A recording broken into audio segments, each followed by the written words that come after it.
Guyana Water Incorporated technicians have been working tirelessly to rectify a damaged 14-inch main at Cemetery Road, Georgetown. The damage to the main is as a result of the city's aging distribution network.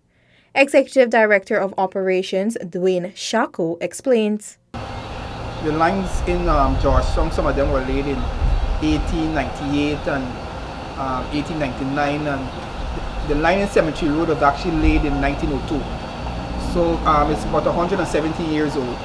So it's really in a bad state in terms of the integrity of the line. This is our third or fourth breakage we would have had in Cemetery Road over the last maybe 7 years, 6-7 years. Over the last 2 years is probably the third breakage that we would have had.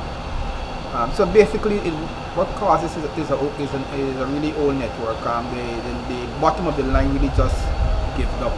Shako explained that the technicians are working to rectify the problem within the swiftest possible time. The sad thing about that, it was a breakage that was over a large canal. So in order for us to even work, we could not even reach to the breakage because the water in the canal was much higher than the pipe. So in order for us to work, we had to create 2 dams or revetment, if you want to say that, where we were able to now stop the water on both sides of the line, have that pumped out to even assess exactly what had to be done. And that really took us some time. It took us 9 truckloads of dirt from one of these 30-ton trucks to build that revetment around so that we could have started to work. So I would understand the frustration from residents in terms of the length of time it takes.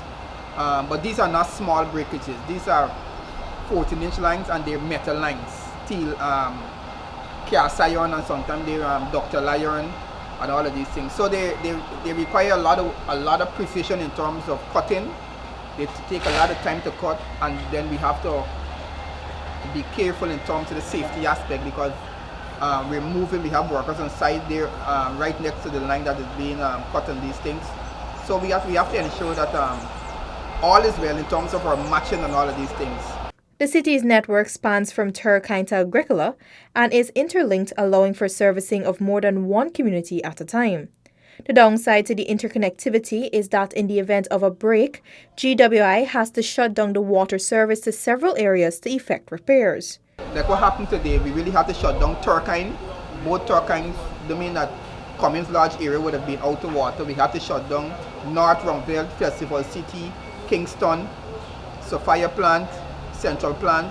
So the entire Georgetown really was out. And we had to do that because it takes about 8 hours for the network to depressurize in Georgetown. So although we would have stopped pumping since last night, right through the night the workers are working with water about 4 feet to 5 feet underwater constantly because although we were pumping because the network was still being drained.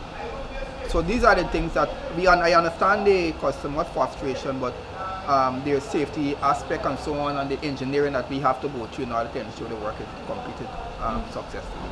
Looking ahead, GWI's Managing Director, Dr. Richard Van West Charles, says one critical area of priority is to upgrade the water distribution networks, parts of which are over a century old and struggling with a growing population. We've just recently gotten the approval of the supplementary provision in which we are going to be replacing lines in St. Road and Church Street.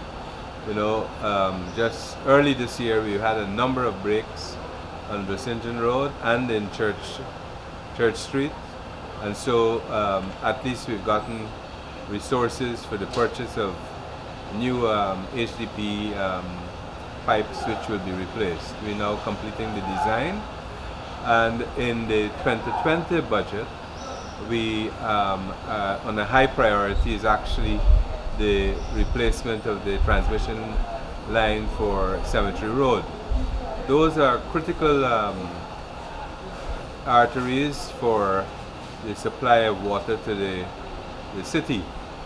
So I think when that is completed, we have to look at areas such as Kingston, Kitty, etc., where we have to replace a number of lines. We are also replacing some transmission lines in Alboystown as we speak.